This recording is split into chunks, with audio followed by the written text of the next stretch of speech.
temos realmente uma situação permanente de crise. Vamos lembrar que, com menos de 37 anos, desde o fim do regime militar, nós elegemos 6 presidentes. A gente não lembra disso muito claramente. O primeiro, infelizmente, morreu antes de tomar posse, e o último está aí no seu terceiro ano de mandato, aos trancos e barrancos. Dos outros 4, apenas 2, terminaram seus mandatos, e um deles já passou alguns meses na prisão. Os 2 restantes foram postos para fora através de processos de impeachment. Então, esse é o retrato trágico de um presidencialismo que, inclusive, numa dessas jabuticabas brasileiras, foi apelidado de presidencialismo de coalizão, como se isso fosse uma doutrina, como se isso fosse um modelo político.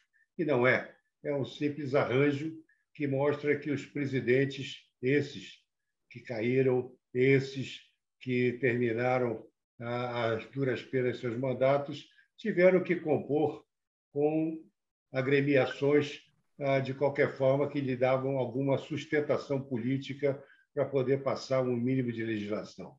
É evidente que esse é um problema estrutural brasileiro, mas é evidente que nós temos que tentar, se não soluções, porque elas não são mágicas, dependerão de politização, dependerão de uma conscientização política dos próprios dirigentes, coisa que falta, mas nós temos que tentar alguns recursos para reduzir, quando nada, esse nível de insegurança. Então, é por isso que nós, aqui hoje, pusemos como tema o semipresidencialismo, que está na moda dizer que isso seria uma possível saída, e aí, onde eu estarei mais à vontade, eu traria um conceito do recall político, que, infelizmente, é muito desconhecido no Brasil.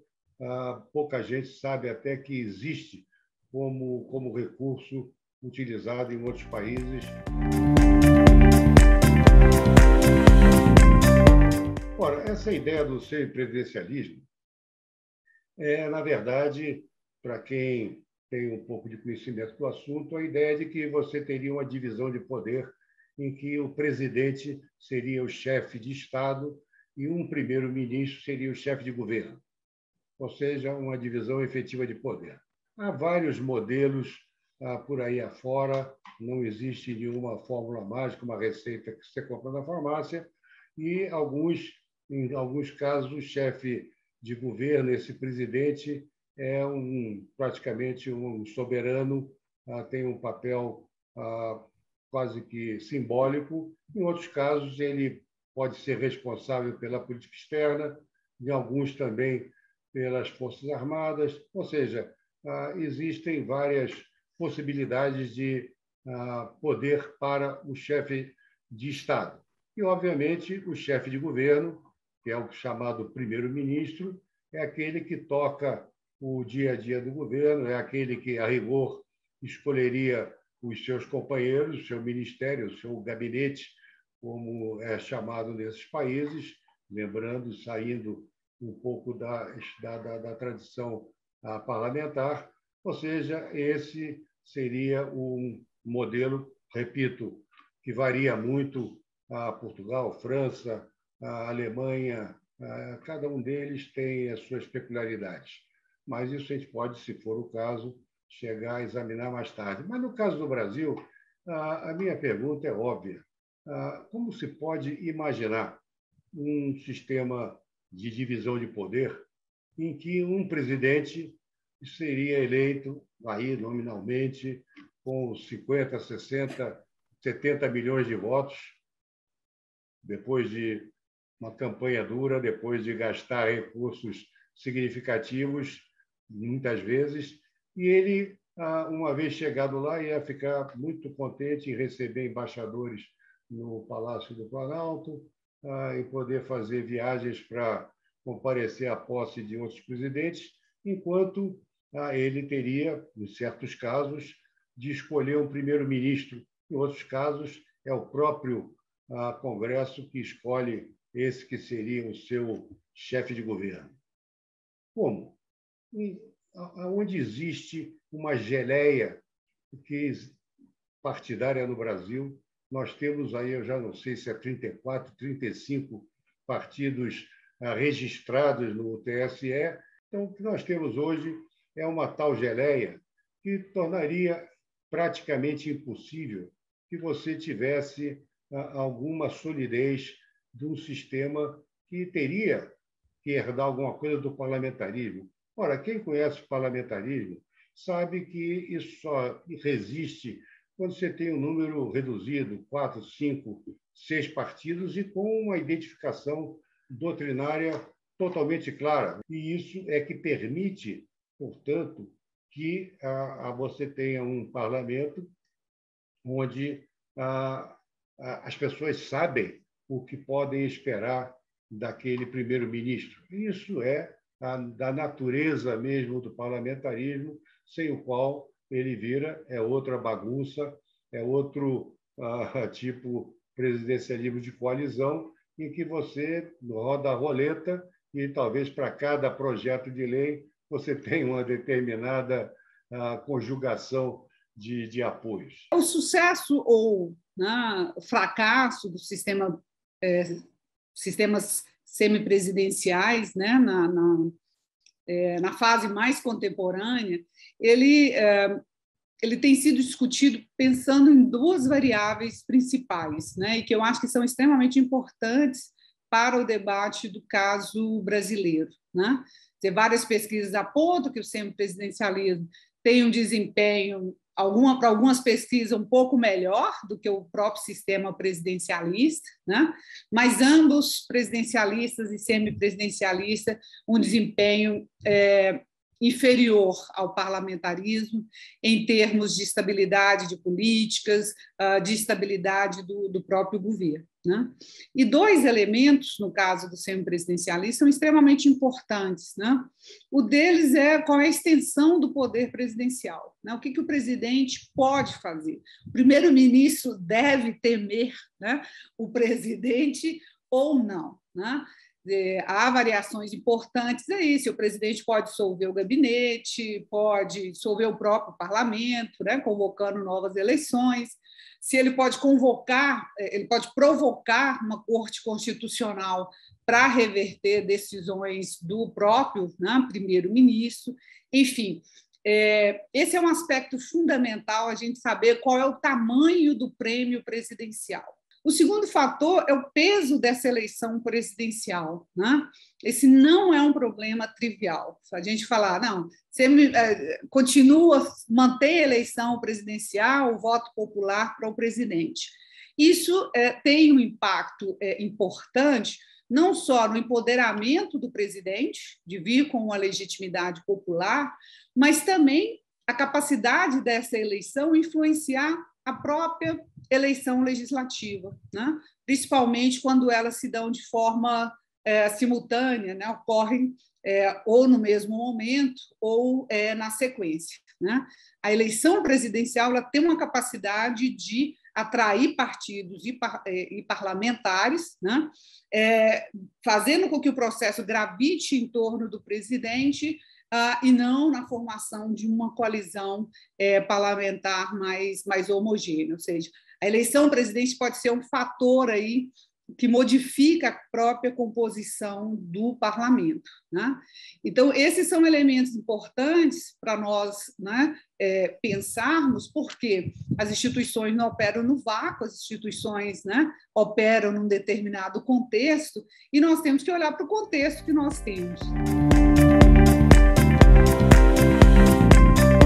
Então, eu chamo a atenção há muitos anos para um instrumento de democracia participativa, democracia popular, que é o recall. Ele, obviamente, o nome é exatamente aquele que se aplica quando uma montadora pede que o comprador traga de volta o automóvel porque há um risco de morte no seu passageiro, uma vez que há algum defeito grave na construção daquele equipamento.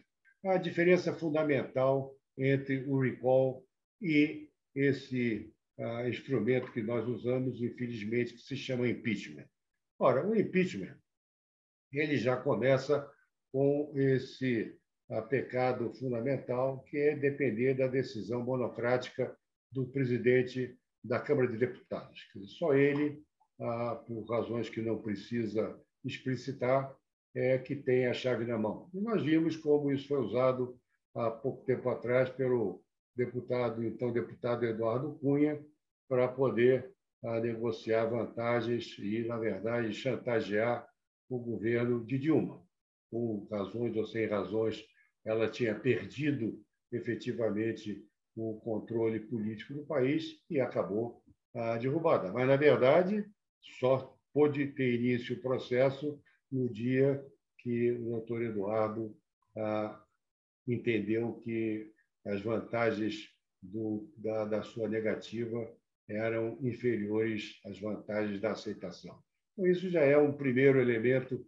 Segundo lugar, o impeachment exige que seja caracterizado um crime de responsabilidade do primeiro mandatário, o que às vezes é muito fácil e outras vezes nem tanto. E, portanto, também se presta a problemas que deixam a situação menos transparente do que seria desejável para um passo tão relevante quanto o de colocar para fora um presidente eleito por milhões de votos. E, finalmente, o que nós temos é um longo processo com bizantino, 2 votações em cada casa e a possibilidade de que um mero terço de cada casa possa obstruir o processo. Aliás, processo que o povo simplesmente fica assistindo da arquibancada, porque nada tem a fazer e não é chamado a opinar. Ora, é exatamente o contrário no recall. No recall, o que você tem é a possibilidade de que os eleitores possam se reunir e solicitar obviamente, ao TSE, o Supremo Tribunal Eleitoral, que organize um plebiscito onde será colocada a pergunta mais simples do mundo: o presidente deve continuar ou não? Então, essa é uma solução totalmente democrática, 50% mais um, será a decisão tomada, e exatamente por ser tão transparente, por ser tão democrático, por ser tão limpo, é que ele, obviamente, não interessa a ninguém. A introdução de mecanismos que melhorem essa relação entre o eleitor e os seus representantes é um aspecto fundamental, né, nas democracias. A gente está o tempo todo falando, olha, os partidos estão em crise, eleições têm problemas, né, que são os nossos mecanismos tradicionais, e não sabemos muito bem quais serão esses mecanismos, né, quais mecanismos surgirão, né, nesse contexto. Mas, de fato, o recall é um mecanismo, né, que não é novo, como o Jorge já chamou a atenção, é um mecanismo que tem sido utilizado, né, principalmente no nível subnacional, né, no nível local, né, principalmente. Um ponto importante, né, que eu acho que é interessante nós discutirmos aqui, os prós e os contras, né? De um lado, você tem, obviamente, o recall, um instrumento de maior controle, né, dos representantes pelos eleitores, uma série de pontos a favor, né? Mas também temos, e hoje, né, os californianos estão discutindo os 279 milhões gastos, né, milhões de dólares gastos com essa consulta de ontem. Nós temos outros fatores, né, que devem ser levados em consideração, e principalmente porque são efeitos que podem ser contornados, né, a depender do desenho institucional dos mecanismos de recall. Então, qual que é digamos, né, os problemas que podem emergir? Instrumentalização, né, da iniciativa como um mecanismo de competição partidária, né, recall motivados por disputas políticas, principalmente naqueles onde a consulta sobre o recall, né, sobre a remoção de um mandatário, ela é feita simultaneamente à eleição do seu substituto. Né? Nos Estados Unidos, 7 estados dos 19 que tem 7 adotam, né, esse desenho. Há um risco de polarização política, né, de recrudescimento de posições antagônicas, e pode ser um incentivo para maior, né, radicalização política ainda. O risco também de campanha permanente, né, de apresentação reiterada de pedidos de recall, que podem também, de certa forma, gerar instabilidades, né, turbulências nesse ambiente político. O que a gente vê da experiência internacional é que esses resultados eles variam, né, muito em função dos desenhos que esses mecanismos têm. Pensar o semipresidencialismo como panaceia, para mim, é preocupante por 2 motivos. Primeiro, que eu acho que é um sistema relativamente complicado, né? Esse executivo dual ele pode ser um fator desestabilizador sob certas condições, e uma delas muito presente no nosso arranjo, que é a fragmentação partidária. Né? O Christian perguntou aí sobre a possibilidade da eleição presidencial reverter esse quadro. Alguns estudos até apontam que sim, né? Principalmente no caso de presidentes fortes, mas ele pode reduzir o número de partidos no parlamento e, ao mesmo tempo, reforçar, né, o presidente como o verdadeiro condutor do governo. Né? Então, eu acho que, nesse sentido, né, você que exemplo maior do conservadorismo da ciência política, né, acho que há um conjunto de mudanças que podem ser feitas com custos menores e serem mais sustentáveis, né? De forma a tornar o nosso presidencialismo, digamos, mais azeitado, lidar com as disfuncionalidades do presidencialismo. Eu acho muito difícil reverter, fazer uma mudança nessa altura do campeonato, principalmente nas condições atuais, né? Até porque há muita dúvida se o STF, por exemplo, veria como constitucional, né, uma mudança dessa natureza, inclusive com redução de poderes do presidente. Né? Eu acho que assim, o inimigo a ser enfrentado é, de fato, a fragmentação. Né? Existe legislação já aí, né, para entrar em vigência, que pode ter esse impacto.